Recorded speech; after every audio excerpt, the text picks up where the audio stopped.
Hi there, welcome back to another episode of Sets and Reps. I'm Dr. Michael Landram here with Travis Erickson. Hello, Michael. How are you today? I'm doing well, Travis, and you?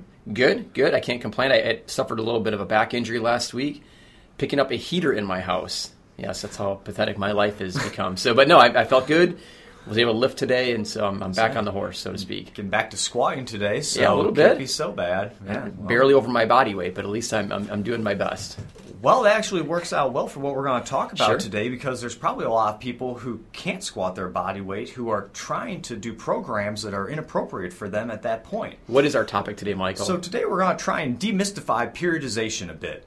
We're going to talk about a few different types of periodization. There's many more out there than we're going to be able to address. So maybe for as many people listening to this, there's as many different types, or maybe twice as many. I'm not sure how many people actually listen to this podcast, Right. But there's going to be a lot of different ways that you can go about periodizing your workout, alternating the intensity and the volume, things like that. But now, Michael, when I hear periodization, I just chills run up my spine. I'm so scared of that word. So what is periodization in a nutshell? How would you describe what that is? Well, first it's a plan that we're going to have, and usually a set endpoint or goal that we're trying to reach, whether that's to peak for a meet or just to get a new max, whatever it is. But during that time period, you're going to have both large-term goals, smaller and intermediate goals that you're going to be working towards, maybe within a week or a day or a couple of weeks or over the course of months that you're going to be trying to achieve things. So it sounds like this is something that everyone should do. Everyone should have those kind of goals in mind. Shouldn't everyone periodize their workouts, or are there people that maybe it wouldn't be appropriate for? Yeah, I think to an extent you're right. They should have those goals in mind, so you're not just going in and working out blindly and just, let me see what I can throw on and do today. You might have some varying degrees of success there, but you won't have as much success perhaps with a good plan in place. But then again, you may not really need to go into all that analysis of how you're going to be, overworking the muscle or overloading this exercise just yet, because a lot of people aren't ready for that. Let's say our newer lifters, for instance, those who are still making a lot of neurological gains. They're new to lifting, they're still, and beyond even the first month, because as they add new exercises to their lifting repertoire and they start to practice those, they, although might be very similar, incline versus flat versus decline bench press, or dumbbells versus barbells, right, or machines versus right, whatever, they're going to still get some neurological adaptation. I know that there's exercises that I've been doing for a while, but if I switch over to this certain company's machine, then okay, well, I can make some big jumps on there. That doesn't necessarily transfer back to those other lifts, but it sure feels nice to be able to do a whole stack of plates on whatever this machine is. So it feels like you're making some good progress. Right. In fact, we were talking before we started the idea that a lot of research studies are done with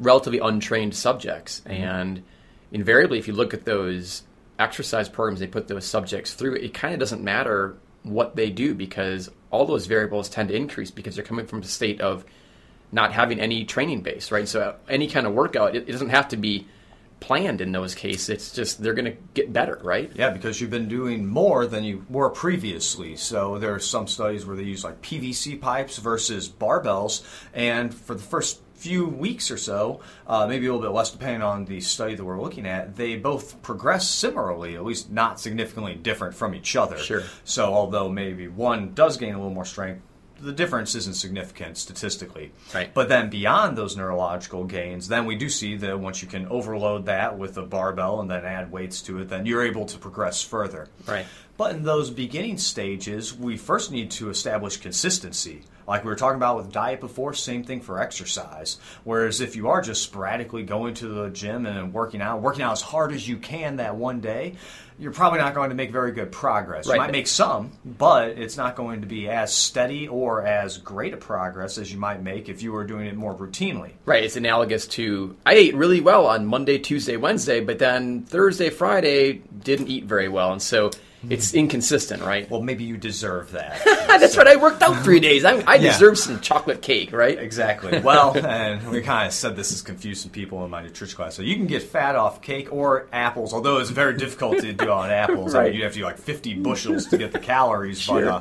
But just the same, I mean, that goes back to what we were talking about the calories in versus calories out. But it's those basic principles that if you don't have those in place, like consistency, that you aren't attacking the muscle the same way week after week, then your progress is going to either stall or maybe be non-existent, or if it is existent, it's not going to be very good. So what are some of the key variables that a person should look to, again, whether a person is doing a full-blown periodization plan or not? What are some of the key variables that we look to adjust in any kind of a workout program? Usually it's going to be things along the lines of intensity, the duration of the workout, or that can even be the duration of the set, how many reps you're doing, the overall volume, and then we can even take that volume and call it training density. How much volume are we getting or how much intensity are we getting in a given amount of time? Sure. So maybe we shorten the rest period, maybe we lengthen the rest period. Whatever our goal is, there's a different way to approach it depending on what it is. And I think that's one thing that a lot of people get into trouble with, because maybe you read in a magazine, see on a website, whatever it is, something that somebody's doing for their workout. Hey, they look pretty good, and I want to look like them too. But that's what they do now, and that's with 20 years of training age on them. So they've been, that's what they have to do. Maybe they're working around injuries. Maybe there are, lots of caveats there. And it might be inappropriate for you at your stage as somebody just getting in there. So you go to the gym, you try to mimic this whatever workout, down to the letter, and then you can't walk or stand up or lift anything above your head for the next 2 weeks because the DOMs are real. So the delayed onset muscle soreness. Oh, yes. Excuse me, you're using acronyms. Now, I want to back up a second because you threw in a word there that I think is, if not misunderstood, is used in different ways, and that word is intensity. Because that word is being thrown around a lot now. We're seeing the rise of high-intensity interval training. And so in terms of a strength training program, how is intensity typically defined? Well, usually for strength training, we'll see intensity, especially with periodization, being defined as a percentage of your maximal lift. Okay. And so that might be another reason why for newer lifters or lifters who are still adding to their exercise repertoire and they're still getting good at these different exercises, which can take a long time. You talk to professional powerlifters, they're still working on squat form and all of that because it's a game of millimeters at that point. Right. When you start, it might be a game of inches where you're just really trying to keep a lot of upper body sweat or whatever out of the picture. But yeah, I mean, it's always going to be something that you can continuously refine as you go through your training. Right, because like you said, with our beginning lifters that are coming from nothing, or it's been a really long time since they've, worked out, they're going to make gains. Their intensity, 1 week, if they're lifting 50 pounds, that may be close to 100% of their maximal intensity, whereas in 2 weeks' time, because they make gains so quickly because of that neurological adaptation, that same 50 pounds may now all of a sudden be 50, 60, 70% of that maximal effort. And so it's very difficult to plan a workout plan or a program for somebody if indeed they're making progress so quickly. Yeah, exactly. It's hard to really nail down, well, what is your max? So what's 70% of that? Because this week's 70 might be next week's 50, and then, well, now you're not going to get much adaptation because it's too little of a stimulus now. And on top of that, I think if you're introducing new exercises for people, there's no baseline level. If I've been using machines, which is the case for a lot of people when they first begin lifting weights, they'll do some kind of machine circuit and get the hang of doing a leg press and a lat pull down and whatnot. And at some point, maybe they get introduced to doing free weights. Well, how do you even figure out what your strength level is in comparison to what you were doing previously? Because there's oftentimes very little, well, there's correlation, but I mean, there's... But the carryover isn't always there. I know that, like we teach in biomechanics how to measure the angle at a leg press at 45 degrees. The sign of this is what the weight is that you're actually lifting. Right. But just because you can lift, what would be 500 pounds on a leg press, it doesn't mean you can squat anywhere near that sort of thing. That's right. So, and that's something that I think is probably outside the scope of our understanding and is inappropriate to teach a lot of people that are new, because that's going to be way too much information for them early on. We want to get them into some good habits so that way they're going to like what they're doing and that they're going to be in a high success environment where they feel like they're making progress, but it's not going to negatively impact too much of their personal lives. Well, like you said, I think the big key for those people that are first engaging in any kind of training program is consistency. Is oftentimes we talk about goal setting, and people, their goals usually are, I want to look a certain way, or I want to be able to lift a certain amount of weight. But in reality, those are outcome goals. But their goals should really be things like, I want to work out 3 times a week, or I want to work my legs twice a week, or I want to be able to, those goals are a lot easier to measure because they're not outcome goals. They're goals that you're completely in charge of. You're responsible for, like, well, if I didn't work out 3 days a week, it's because of me. Whereas if I didn't make my goal for strength, it's like, well, there could have been external factors there. It might have been an unrealistic goal to begin with. And so oftentimes, like you said, developing those good habits are centering around consistency and persistence and some level of maybe education about what we're trying to learn with the number of lifts that are in our repertoire. Right, exactly. And I think a good way to achieve that is by tracking your workouts, by writing down what it is you're doing. Just like those diet logs we talked about earlier, once you can start to look back and see the progress you've made, one, that makes it a lot more real, I think. Because you can easily get frustrated with hitting plateaus and all that. But then if you start to see where you've come from and how much progress you've made. It can be very motivating. Yeah, it can be. And be like, okay, well, this isn't so bad. I'm twice as strong as I was 3 months, 7 months ago, whenever it is. So, I mean, that's nothing to turn your nose up at. That's a lot of progress right there. Now, I'm just in these upper echelons of, these gym goers here. So I'm comparing myself to a whole different group. And that's why I think some of those goals that you stated, it's good to have quantifiable goals there, but also qualitative goals. But the qualitative ones can get you in trouble where you want to look a certain way. What does that mean? How do you define that? Exactly, and then as it changes too. I mean, I know that there's a funny guy on YouTube who makes a joke about how once you get those beginner gains, enjoy them because that's before muscle dysmorphia sets in, and you'll never be happy with the way you look after that. That's right. You'll always be too small. But it's kind of like that where, okay, well, you think you know what you're going to look like. I remember when I weighed a lot more, like I thought that, okay, once I get to 190, that's it. And now I was like, well, okay, this isn't exactly what I can be bigger. And then once I got to 200, I can still get bigger. And then once I got to 210, it was like, I can, and every 10-pound increment, you think that, that's going to put you there, but it's like, nope, it's there's still this lagging body part or whatever it is. So it's good to have those goals and to have those things to chase because it helps keep you hungry in a lot of cases. It does. But you also have to have that mentality that you can go to the gym and go through these routines and just put up with the same thing week in, week out. Starting your workout up, going through the warm-ups, going doing your squats, doing whatever it is. A lot of people can't handle that kind of repetition where it's the same thing time and time again. Well, I think what our initial kind of suggestion to people that are looking at diving into some kind of periodization model, because I think because now we're kind of jumping into those lifters that are maybe a little more veteran lifters that have been working out for a couple of years and whatnot, and now are looking to kind of up their game a little bit. And the suggestion that I think that we're trying to provide now is that if you're not already recording your workouts in terms of writing them down, and what I've found is very beneficial for me and also the athletes I've worked out in the past is don't just simply write down how much weight you lifted. Write down how it felt.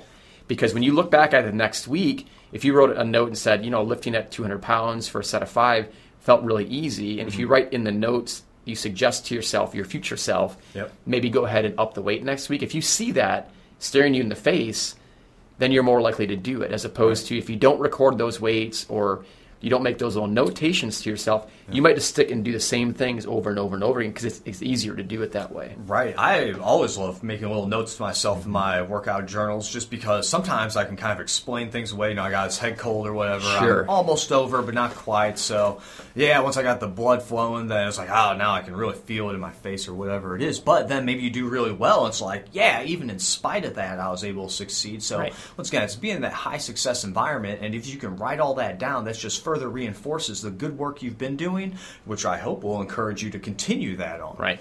So I think, the idea is that, if you're going to try to plan for the future, you got to have a good idea of where you're coming from. You need to know your past a little bit. And there was I was watching TV this morning, there was he's a fitness trainer down in Charlotte, and he said something of the nature that, people have these the way you put it was great, I thought. He said, people have these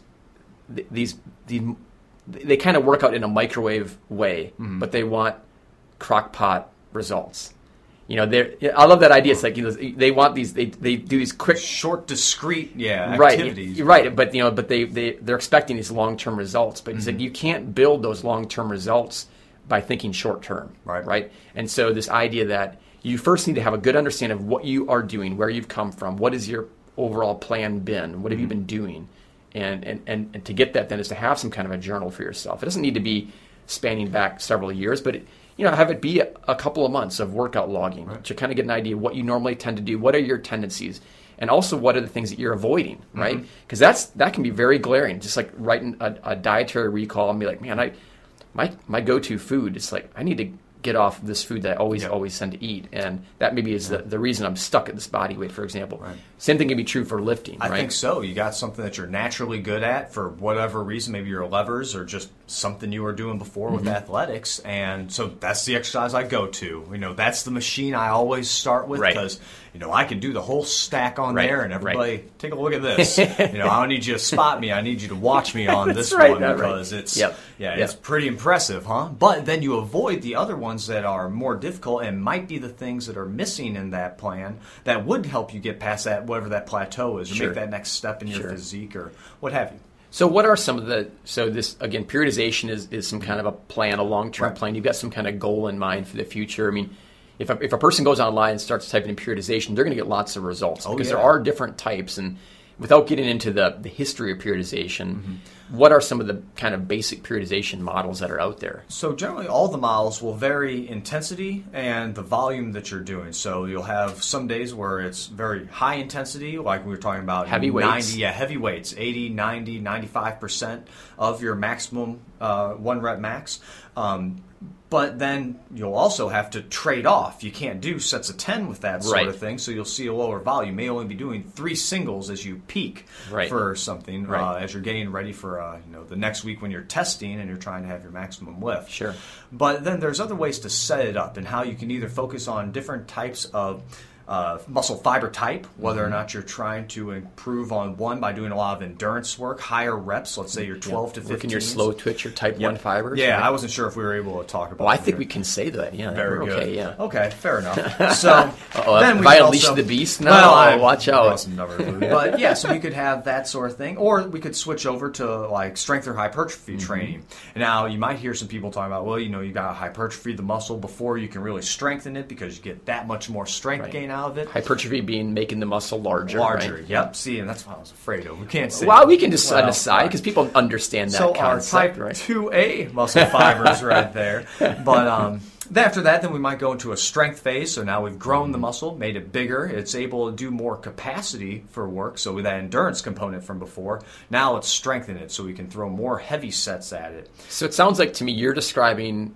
a very we call it maybe a linear periodization model where essentially I have one goal and that is what I'm going to do for that period of time, whether it be several weeks or even perhaps even longer than that, right? So I've got one goal and one goal only. So every time I go in the weight room, I'm doing lifts that are geared towards strength or geared towards endurance or geared towards hypertrophy, essentially, right? So that's a quintessential classic periodization model, right? That's why I started with that because that's probably one of the original, and I mean it works, but there are fallbacks to that. And as you talk about, you're working on these one type of exercise, whether it's you get good at those. But then as you move to the next, you kind of lose some of that you just had. So there's some other models which incorporate many of these at the same time. So you might have a strength exercise for that day where you are doing, 3 reps or so at a very high percentage of your 1 rep max. But then you have another one that's similar to that main exercise, but then a little different, like a bench press is your main strength exercise because that's what you really want to get good at. So you prioritize it.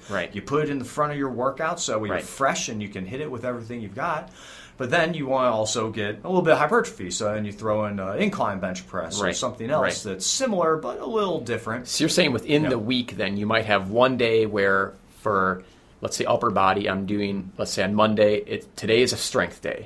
But then perhaps on Thursday, I'm working similar muscle groups, but now it's not a strength day. Now it's an endurance or hypertrophy day, essentially. So instead of having a discrete block of time where I'm only working on one goal, let's say strength, now all of a sudden I'm working on multiple goals in that 1 week. Right, and you can even see that in the same workout where you'll pick one exercise to do strength with, and the next exercise you'll be doing the hypertrophy rep range, and then another one. It can be in the actual same workout day even, right? Oh, yeah, but you also see it where it's split up. You have like maybe an upper-lower body day. So your first day will be the strength day, and then the next day will be your hypertrophy day, and then you alternate back and forth. Like I said, there's a lot of ways that we we can end up doing this, but that's one of the ways where you kind of can keep most of those other areas still performing at a high level.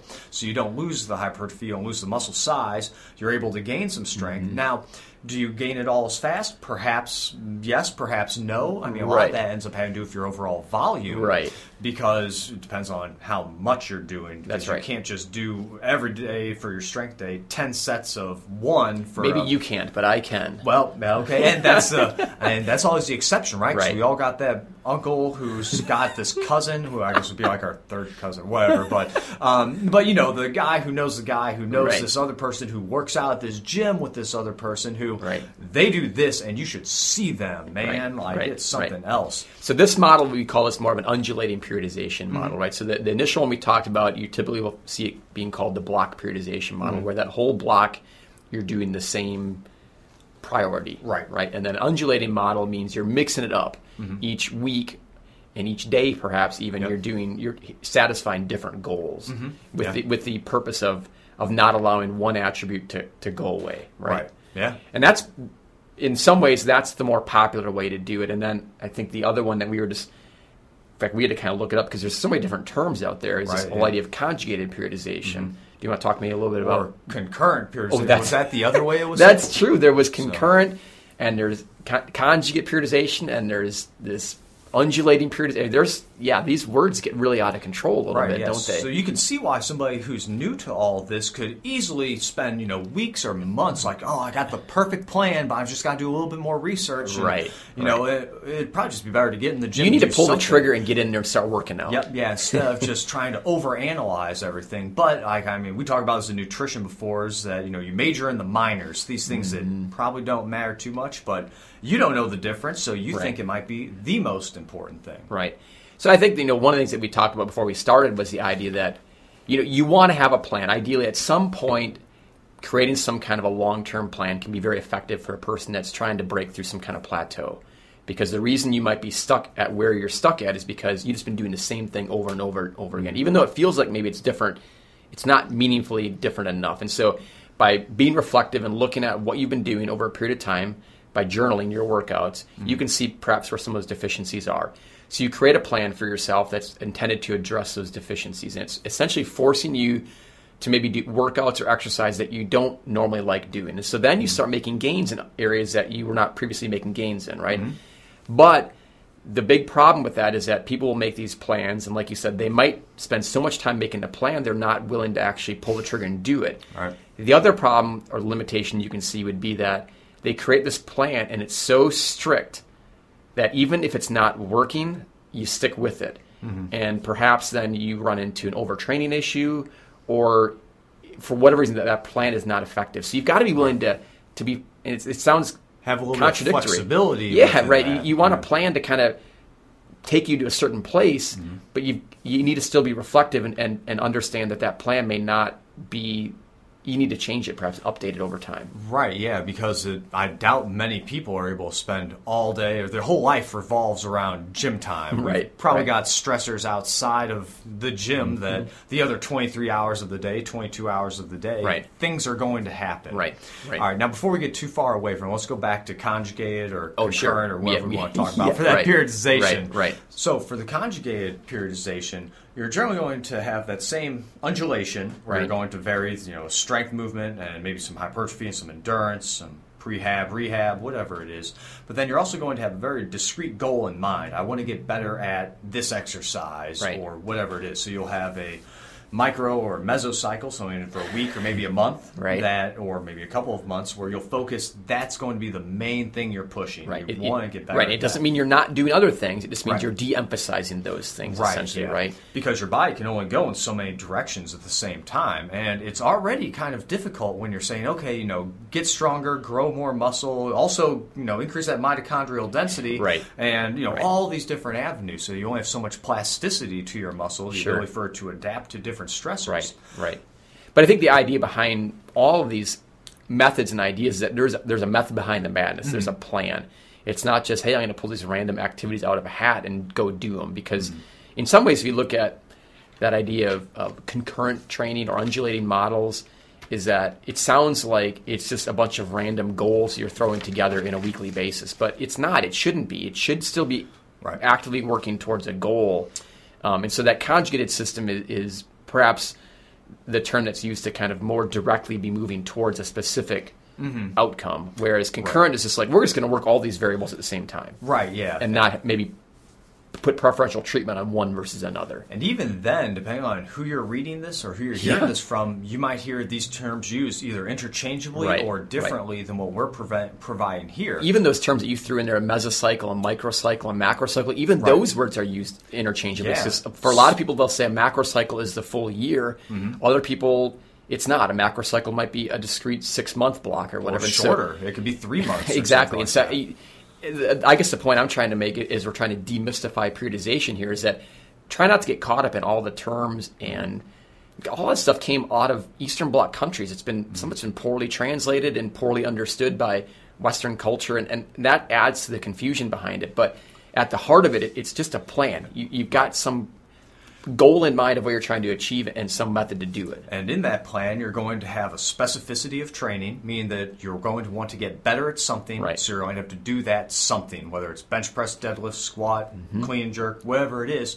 That's what you need to emphasize. As well, you're going to progressively overload that movement. So you've got to do more than you did before. Over a period of time, you're going to make it harder for yourself. Exactly. And then you may not have to make it hard, every single workout. You may have some workouts that you need to back off a little bit. Deload is a term we would use for that. So you do have a little bit easier day to allow your body to recover. As you overreach and start to extend yourself a little bit too far, you're getting really beat up from your workouts and because you're pushing it hard, doing a lot of sets, a lot of reps, a lot of intensity. Well, you can do that for so long, but maybe if you do it too long, it becomes hurt. overload. Or it becomes overtraining, essentially, at that point. And that's another term that gets thrown around a lot that has many different connotations to it now. Usually you're like, overreaching, that's good. Overtraining, that's bad. And then do you have adrenal fatigue? Or so there's a lot of things there. But those are for, especially people starting, even intermediate lifters, you're not going to have to worry about most of that. It's just going to have these discrete workouts where, you're trying to do more than before, and then about every 4th or 5th week or so, then back it off a little bit, let yourself recover, try something new. I think the point we were trying to make earlier was if you have a specific goal in mind, then periodization is a no-brainer because you mark that in the calendar and say, I want to be at a max strength level for this competition or max endurance level for what, because we're talking about strength, but you can periodize endurance training too, like running or swimming or whatever it is. You can periodize that as well. But but what if you don't have that specific goal? The idea still behind periodization is that you're trying to log and plan your activities so that you hopefully avoid those chronic injuries because you're doing the same thing over and over again. You're not giving yourself appropriate rest. You're not giving yourself a week off. You're not creating neurological fatigue or adrenal fatigue or whatever kind of fatigue we want to throw in there. That's the other benefit that can help people that maybe, like I'm not competing for anything anymore. I don't have a specific goal in mind, but a periodization program would be useful for me to help avoid throwing my back out last week, for example, where maybe I did a little bit too much last week stupidly, and I should have maybe worked up to it a little bit more gradually. And so there are benefits to having a plan in place, even if you don't have a specific tangible goal in mind you're trying to achieve. Right, but at the same time, looking at that, perhaps it's a little bit too early for you to move into periodization because you needed to maybe just not do as high intensity. We needed to increase the duration of that, so do more sets at a lighter weight, and then increase the frequency. So instead of once a week, then you're moving into maybe 2-3 times a week at that really light weight that's easy to handle. Well, and I'm a perfect case example for this, where it's like I don't like lifting high volume. I don't like doing sets of 10 to 15. I hate it. I like doing sets of 3 and 4. That's what I'm good at. That's what I'm accustomed to. That's what I'm sort of built for. And so in my head, I'm 41 now, but I still feel like I'm 20. I still think I can go in there and put the big weights on and be I'll muscle out 3 reps here and I'll be fine. It's like, well, kind of not. Get a couple grinders in there and it's, it'll be fine in the morning. But it's, you've got to take those things into consideration. So not only training age, but chronological age. Just because you've been doing it in the gym for 20 years doesn't mean your body hasn't had 20 years of wear and tear on it. And you touched on this concept earlier, the idea that specific variables build really well off of other variables. And so in a lot of cases, we look at, you build a base of volume. You want to be good at being able to do a lot of work. And then on top of that, you typically build strength. And on top of that, you would build power. That's how you build your pyramid, right? But when you flip it around and put it upside down and try to do the power, fun, sort of medicine ball throws and whatever they happen to be that are kind of fun and enjoyable that don't hurt your body as much, you perhaps limit how much power you get out of it because you don't have that strength base, you don't have that volume base behind it. And that's kind of the true benefit, I would say, of periodization is that you're taking your group of athletes, if it's a group of people you're working with, and you're collectively building a good base for all of them upon which you can build other things. Right, and that's actually a really good example because power production is one of the things that gets lost very rapidly too. So if you have that better base, then you can exert more force when you're doing things, so you can create more power during a movement. Because I think that, as you're doing your sprints and all that throughout the week, that. I mean, if you don't do that, you lose it pretty rapidly. It goes away pretty fast, but, even in some of the readings I've done, it's like endurance goes away even faster. Depends on exactly what kind of endurance, like if it's muscular cardiovascular endurance. I mean, that stuff, you take a week off of running, it can be pretty rough on you. Depending on how long you've been doing it, but then there's the caveat, it depends on how long have you been doing this. Because what is your training age, and how much did you do? Was it an entire week off, or did you only work out one time that week? There is some interesting literature that tends to point towards that you can maintain a lot of these things. You may not be able to improve, but you can prevent backsliding by doing a 5x5 set of something at 80%, 1 or twice a week. Then you can hold on to a lot that way. That's right. You aren't going to be making much progress, but at the same time, you're not going to be digressing very much. Well, and that's the principle that athletes that are in season count on, is that they use their off-season period of time to gain muscular size, muscular strength. When the season comes around, then you have to, by nature of your sport, have to spend a lot of time practicing your sport, running your plays or whatever it needs to be. And so you no longer have that amount of time available to you in the weight room, but you make that time count by doing those higher intensity protocols to hopefully maintain that strength. That was when we were working with the teams that we had with football and wrestling. It's like all you're trying to do in that in-season period of time oftentimes is just hold on. You're not going to make gains during your season. That's what the off-season's for. You're just trying to hold on to gains and then hope that your proficiency with your sport then will boost you to that higher level. Not your strength, not your power, but your actual proficiency at hitting a ball or whatever. You can take advantage of those gains you made over the summer, and you can learn how to use it better. I remember that was something working with golfers. They always had a big problem in the weight room. It's like, I don't like what it feels like my swing's all off, and things like that. It's like, no, we take it back a second, and we start to learn how to use that extra strength a little bit more, throw your hips through a little bit stronger, and take advantage of that increased power production. Then you're like, oh wow, this actually does help. So, and I think nowadays a lot of golfers are kind of on board with that, seeing how many professionals are in the weight room, and they may have to rework their form a little bit. And so, Michael, have we demystified this yet? I mean, are there any take-home messages that we could provide to people that are maybe looking at getting into perhaps making some kind of plan for themselves? I'm not sure if we could ever demystify this completely, given just like the amount of information that's freely available on the internet and just how easy it is to get lost within it. But I think that if we were going to have take-home messages, it would be if you need to have a plan, generally speaking, whether you're brand new or you're intermediate or you're an advanced lifter. If you're an advanced lifter, you probably know this already, but you're going to need to have some sort of plan, some sort of goal in mind of where you want to go.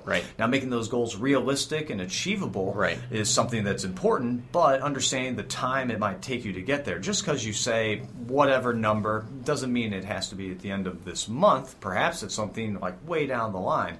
I know people that keep those numbers in their wallet just the way they always have. It's always working towards that someday. But to get there, I've got to take these 5 steps beforehand. So, and then that's what they work towards. Like this year is this one, or this 6-month period is this one. So having those goals in order, and feel free to talk to other people in your gym. Like is this an appropriate goal to have, especially if you're new? I mean, the internet's a great place. Also, it gives you a certain degree of anonymity, where you can kind of find out like how appropriate is this? Like what? Yeah, there's really no substitute to talking to an expert. I mean, if you like training, but you haven't maybe had a lot of formal background in this sort of thing, talk to someone who understands how the body will physiologically adapt to things. That person can give you a good, realistic idea of what you can actually expect.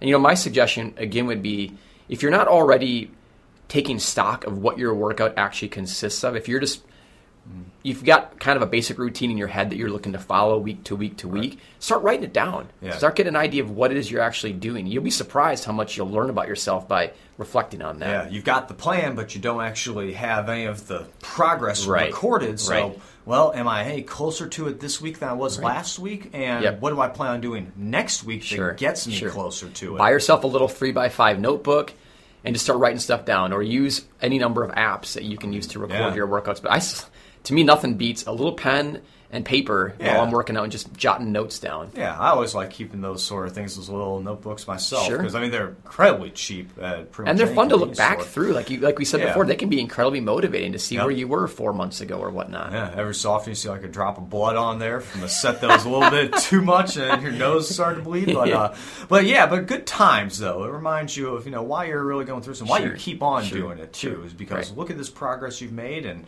look at where you're trying to go with it. So it helps keep it all into perspective. A lot of periodization plans that you're going to see out there are very elaborate graphs and things of that nature. It doesn't have to be that as much as you just want to have a vision in place and write that vision down. Like a lot of cases when people say, if you've got a goal and you want to make it real, tell people what your goal is. Yeah. Make it public, because it holds you to it, right? So don't just make a goal up in your head and say, I'm going to try to do this. Like you said, write it down, keep it with you, talk to other people about it, have them check up in on you and to see how you're progressing towards it. Right, and I guess that kind of leads into something we didn't talk too much about, because this has all been for the individual, but I guess with a team or whatever, use your teammates or other people, like your partners that you're working out with or whatever, they can hold you accountable for that. Yeah. I think before in the podcast I've said something, some of the most productive workouts I ever had was when this guy I was working out with and we couldn't work out any time other than 5 a.m. So we had to get there bright and early before we went to work because we worked all day. I was out in the sun doing manual labor, and then so I wasn't interested in doing workouts after that. And then also after 5 o'clock, it was just a mess in there where you couldn't wait in line to get equipment. So we held each other accountable though. There were a lot of mornings that I didn't want to wake up for that. I didn't want to eat the amount of food I needed to before that just to have a good workout. And then also I didn't really feel like doing much afterwards besides I just kind of moping through my day because I was already tired.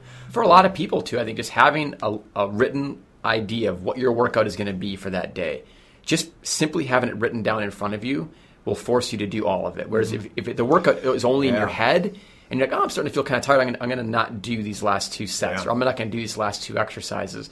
But psychologically, for some reason, if it's written down in front of you, it's like making a list, a to-do list. It's like you're just going to do it because it's written down and you said you were going to do it. Well, I remember in one of my last spring when I was able to do this one really high-volume Olympic routine that I was doing, there was something where I was working up to, I believe it was about 85% for 4 sets of 4 for snatch. I mean, that's difficult. That scared me a little bit in the beginning, thinking like, how am I ever going? Like, looking at the weight that I was going to be using for that and the volume and I'm like, I'm not sure. Like, I mean, it was a bit intimidating, but as the weeks got closer, and I was doing, like sets of 3 with it, and then 4 sets of 3 is like, it's just one more rep, and it's just thinking how close I am to it now. It just got me more hyped for like, well, I can't wait for this week to happen. Oddly enough, it was one where we were going to ETSU for a weightlifting meet, and I had to leave at like 7 a.m. So I was getting my workout. I had to get to the gym at 4 a.m. to do it, and just crushed it because I'd been building it up in my mind that I cannot fail at this because look at all the work I've been doing up until I just had to flip through that little notebook and say, I've been essentially doing this, just one more rep, one more set, whatever it is, and easy, I got this today. And also, won't it feel so great afterwards? Like being able to go there, see some other coaches I know, and be like, so here's what I did this morning. I worked out this morning at 4 a.m. What did you do? Not so much that, but it's like, and this is why I did. This is why I'm not competing today. But I mean, that sort of thing, it really helps, I think, with the motivation too, because I mean, sometimes, I mean, you're going to handle some percentages and some weights that will be a little bit scary. But especially if you consult like weightlifting's weird a little bit like that, but if you're looking at traditional lifting exercises, if you know what your max is, there's plenty of resources out there that will suggest to you how many repetitions you should be able to do based upon your 1 rep max. Like, well, you should be able to, if you can do 200 pounds once, you should be able to do 190 pounds 3 times or whatnot. So when you start seeing those facts in front of your face, and I'm just kind of making numbers up, but I mean, whatever those numbers are, whatever chart you want to go with, it starts to make a believer out of you. It's like, well, if the chart says I can do it, I should be able to do it. Whereas if you're just making up in your head, you're saying, oh, that was really hard to get through one rep. I don't think I can do another one. Right. But if a chart says you should have been able to do 2 or 3, sometimes you'll find the strength to do it, right? Yeah. You might be surprised how far your mind can push you. I think we talked about that before too. That don't underestimate your own belief in yourself. Absolutely. All right. Well, that's a really. I'm kind of motivated. I haven't been planning my workouts out too much lately. I've just been trying to be in a habit of doing it. But now I'm starting to be like, maybe I should start buckle down here and put something down, put pen to paper here, and start planning something out for myself. Yeah, I've been lucky that the athletic trainers have been setting a lot of mine as I've been coming back from this elbow problem. But I agree too. It makes me miss it a lot. Is when I did have these sort of things to look forward to. Right. But so I guess what we're going to do 2 a day now. Yeah, I think that's what we've got to do now. Exactly. That's the next logical step for us. Maybe not just yet. So it's really not a good idea just to jump into 2 a days with weight training at all. No. There's not very many good reasons to do that unless you're in very few specific circumstances. Sure, exactly. And that's a good way to end it, I think. All right. We'll see you next time, Michael. All right. Have a great one, Travis. See y'all later.